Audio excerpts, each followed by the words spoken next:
With the start of college football season just a few days away, I wanted to go ahead and kick off the start of our quarterback preview series, which we'll do each week before the games of that weekend come up. And so today, we're only 2 days away from the start of college football season, with week zero starting this Saturday. And while week zero doesn't have the slate that most weeks will have, there's only about five-ish games or so, and some of those games don't even have two FBS teams, so there'll be an FBS team facing an FCS team. I still want to get it started and still do a week zero preview. But before we dive into the preview and talk about some of the quarterback play this weekend that's interesting to watch, I just want to encourage y'all to consider subscribing to the channel if you like any quarterback content. We'll be doing this stuff throughout the whole season as we did in the offseason. So let's go ahead and dive into the quarterback matchups this week. And there's really only two I want to go into detail with. That's going to be the UCLA-Hawaii game and then the Nebraska-Illinois. But before we dive into those two games and talk about those quarterbacks and what they need to do to win, essentially, let's talk about briefly the quarterbacks that we're not going to spend much time on, because there's still some interesting quarterbacks playing this week. So the first quarterback, Jake Hayner from Fresno State, that's playing UConn.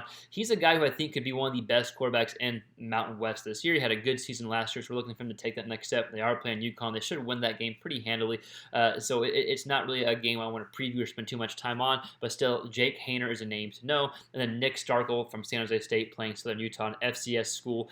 Should take care of business there. It shouldn't be very challenging. Mountain West champions last year, so nothing to preview there. But Nick Starkel is someone I'm sure we will talk about more throughout the season as they have bigger games. And then the last team that we're not going to spend that much time on, last game, is going to be UTEP and New Mexico State. I don't even know who the hell New Mexico State's quarterback is going to be, or who that quarterback is. UTEP has a guy named Gavin Hardinson, who is someone that I've talked about somewhat often on the podcast whenever we cover the G5 stuff. And so he's a guy who has some potential, but again, not really something we're going to spend much time on. So the first game we're going to talk about is Nebraska against Illinois, with Adrian Martinez and Brandon Peters. And so we've talked about Adrian Martinez a lot on this channel before. Not a lot, but we've had several videos and breakdowns of what he needs to do. But I think it's important to get off on the right foot against Illinois, because if he struggles this game, if they lose this game, then things could kind of dwindle quick and to take a turn for the suboptimal place pretty quickly.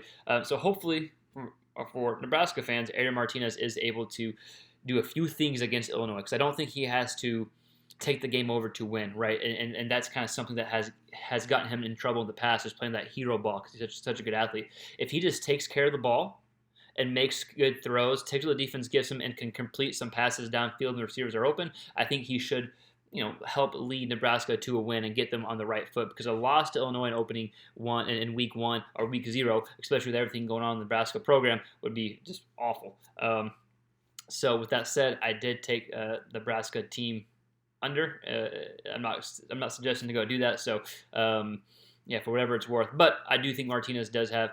He is a talented guy, and if he's able to take care of the football, if he's able to push the ball downfield and the receivers open, then Nebraska should win this game. On the other side, Brandon Peters is someone we haven't talked about really at all on this channel. He didn't play much in 2020 because of some injuries. 2019 had a pretty good season and led Illinois to a bowl game. So I think there's a few things he needs to do to pull this upset against Nebraska. He's going to have to complete some passes, and he's going to have to complete some passes downfield. He's going to have to complete some tough passes to beat Nebraska, especially if Nebraska is able to get some points on the Illini defense. Then Brandon Peters is going to have to make some tough throws, which he's able to do, and he's shown that he's able to do. So let's dive into this quick film of Martinez and Peters, and just example of type of plays they need to be doing this week to win and be successful. And then we'll go ahead and talk about the UCLA and Hawaii quarterback matchup as well. So here's what we want to see from Adrian Martinez this weekend against Illinois. Be able to complete these passes downfield, the ability he's shown that he has. Wheel route here. Being able to hit open receivers, yes, take care of the ball, take what the defense gives you. We've talked about that. But we want to see these type of plays more consistently and more accurately downfield. And so the game against Illinois, if he can complete some of these type of plays here, then Nebraska offense should be in a good spot moving forward. And making sure that these are completions, and when receivers open like that, being able to hit them downfield to watch it from this angle here. So again, yes, take care of the football. Yes, take what the defense gives you, Adrian Martinez, but continue to be able to hit these type of plays here, especially with everything going on in Nebraska. Adrian Martinez would be asked to complete these balls to win the game. So these next two plays are plays you want to see Peters complete again, and I think the Illini will need to beat Nebraska this weekend. We'll see just a slant here, and then we'll see a good go route, good throw as well. Let's watch the first play. just being able to complete those throws. So whatever the throws the defense gives you, being able to complete those type of throws, and then they're going to lead eventually to bigger throws like this. It's actually a really, really good throw by Peters here. Accurate throw, inside seam route here, hits the guy in stride. Not a lot of room. Great job down here. So I think for Illini to, one, just have a successful season, but just to start off the season right against Nebraska, being able to complete those type of balls for Peters will be huge for the Illini offense to give that defense of theirs some help. Good ball there. Now, this is a game you would expect UCLA to win handily, but Hawaii has upset Pac-12 teams before. Mountain West schools have upset Pac-12 teams before and have done it somewhat often, so it wouldn't be a huge surprise if UCLA kind of falters. But theoretically, this is all DTR needs to do, Dorian Thompson-Robinson needs to do for UCLA. Take care of the football and just take what the defense gives him and let your athletes win. You don't need to do anything too flashy or do too much. I wouldn't want to see him running the ball too much. I don't want them to show the Pac-12 what their offense is going to be like, even though teams already know what their offense will be like, but still you want to keep whatever you can hidden and just kind of win it with a vanilla offense against Hawaii. Theoretically, that's what you want to do. Is that possible? I don't know. But we'll see DTR run some, I think, but you want him to stay safe and healthy, get out of bounds, and then you want him just to take what the defense gives him. Now, Corderio, I think his name is Chevon Corderio for Hawaii, on the other hand, for them to have the upset, you're going to need him to run and run a lot and to push the ball downfield for explosive plays and do it often. Because if UCLA is able to get that offense going, Hawaii will need to be able to kind of counterattack offensively. So with Corderio from Hawaii, run the ball, right, and do it effectively. He is a good runner and push the ball downfield. He's got a strong arm. He has the ability to do that. So let's look at just a few clips from DTR and Cordero, kind of examples of what each quarterback needs to do this week against kind of different. DTR needs to take care of the football, take what the defense gives him, and then trust that the game's plan will in hindsight 2020, will be able to win and take care of itself, and then trust that. And Cordero from the other side is kind of the exact opposite. He needs to push the ball downfield. He needs to take risks for them to beat UCLA. So let's go look at some quick clips real quick, and we'll kind of wrap up this Week 0 preview. So here's a touchdown from DTR, and why this play looks pretty bland and boring, and probably because it is. I think if you're a UCLA fan, this is all you want to see against Hawaii. Just take what the defense gives you, nice, small, easy completions, lead to plays like that. You don't want to have to show your whole offense against Hawaii, even though most every Pac-12 team knows the offense of Chip Kelly, but you would still not have to use a lot of those other plays, and you want DTR just to take what the defense gives you. Don't worry about forcing a play here when nothing's there.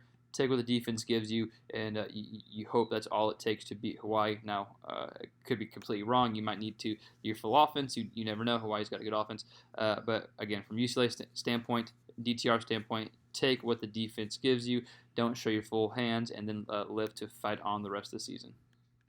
So as a UCLA fan, you hope you can beat Hawaii without having to run DTR very often. I still expect to see a few plays of him running just because it's part of the offense, but of course you hope that you don't need his running ability to beat Hawaii. And when he does run, you hope he does exactly like this, gets out of bounds, stays healthy, so they can play the remainder of the season. But again, you hope you don't have to see too many plays like this against Hawaii.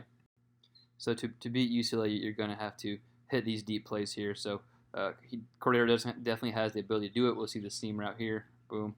Actually hits this guy.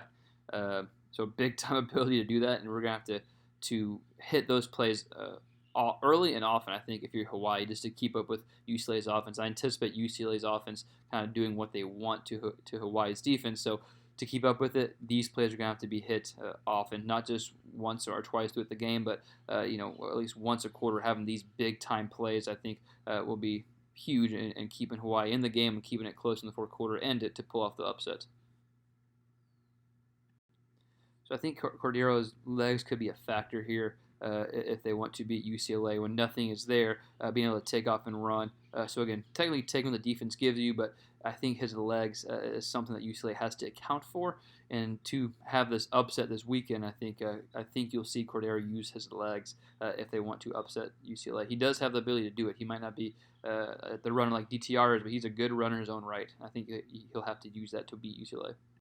So again, not a huge slate for Week 0, but I wanted to just at least put something out and talk about some of the quarterback play, because there is some play that will be exciting to watch, and just being a quarterback junkie, football junkie, I'll be watching every single game. I'm even excited for New Mexico State and UTEP game and watching those quarterbacks. But as far as the top quarterback storylines to keep up with for Week 0, I think it's can Martinez just take what the defense gives him and kind of just lead Nebraska to win. Can Brandon Peters take some deep shots, complete some tough balls, and upset Nebraska. And then kind of the same thing for UCLA and Hawaii. Can DTR take what the defense gives him, not play hero ball, and then just let their athletes be better athletes and win? And can Cordero lead Hawaii to an upset, take some big shots, take some risk, and pull the upset? But I know it's a small slate of games. There's really, 4, 5, 6, whatever. But let me know what quarterback matchups you're most excited about. And then as the weeks go on, we'll have some fun matchups to talk about, some fun quarterback breakdown some fun quarterback breakdowns to talk about as the season goes on. But right now, week 0, we'll kick it off. Again, let me know in the comments below what quarterbacks you're looking forward to watching this week. And we'll see you next time for our week 1, next week for our week 1 quarterback preview.